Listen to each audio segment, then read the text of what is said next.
16 বছর পর আজ আমি একটা বাড়ির সামনে দাঁড়িয়ে আছি।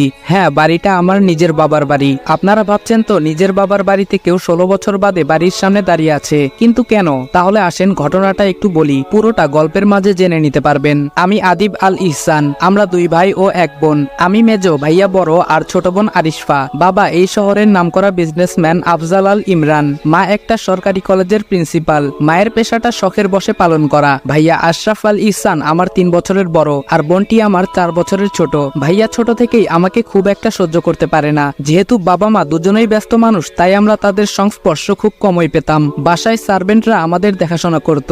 এর মধ্যে আমাদের খেলাধুলা বেড়ে ওঠা হতে থাকে, আর ভাইয়া নানাভাবে আমায় অবহেলা করে, যেগুলো আমার ছোট মনে অনেক খারাপ লাগতো। কিন্তু কিছু বলতাম না, সব চুপচাপ সহ্য করতাম। আমার এই চুপ করে সহ্য করাটা ভাইয়া আমার দুর্বলতা ভেবে নেয়, আর বাবা মায়ের কাছ থেকে আমায় নানাভাবে বকা খাওয়াতে শুরু করে। একদিন খেলার মাঝে ছোট বোন আরু ভাইয়ার কারণে ব্যথা পায়, কিন্তু ভাইয়া বাবা মা আসার পর দোষটা আমার ঘাড়ে চাপায়। যেহেতু আরুর আঘাতটা বেশি ছিল, তাই বাবা মা আমার উপর অনেক রেগে যায়। আমার কোনো কথাই না শুনে বাবা আমাকে অনেক মারে, আর মা উনি সামনে থেকে সবটা দৃশ্য দেখতে থাকে। মারা শেষ হলে উনারা আবার আরুকে নিয়ে ব্যস্ত হয়ে যায়, আর ভাইয়া সে আমার দিকে তাকিয়ে মুচকি হেসে চলে যায়। সেদিন আমার খুব রাগ হয়, রাগ করে বাসা থেকে বেরিয়ে যাই। আর আজকে আবার 16 বছর পর বাড়ির সদর দরজার সামনে দাঁড়িয়ে আছি, তবে বাড়ির ছেলে হিসেবে নয়। 2 মাসের জন্য এই বাড়ির একটা ঘর ভাড়া নিয়েছি। যদিও ভাড়া দিতে চাইনি, অনেক রিকোয়েস্ট করে ভাড়া নিয়েছি, কারণ আমার ছোট বোনটার বিয়ে ঠিক হয়েছে, আর আমি থাকবো না তা কি করে হয়। তবে এইখানে ভাড়া নেওয়ার জন্য আরেকটা কারণও রয়েছে, সেটাই রহস্য।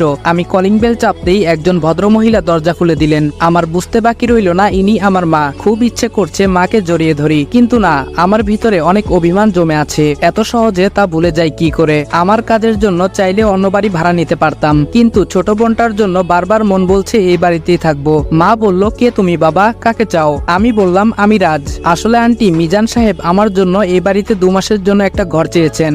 মা বলল, ও আচ্ছা, ভেতরে এসো। ভেতর থেকে একটা মেয়ে বলল, খালামণি এই ছেলেটাকে।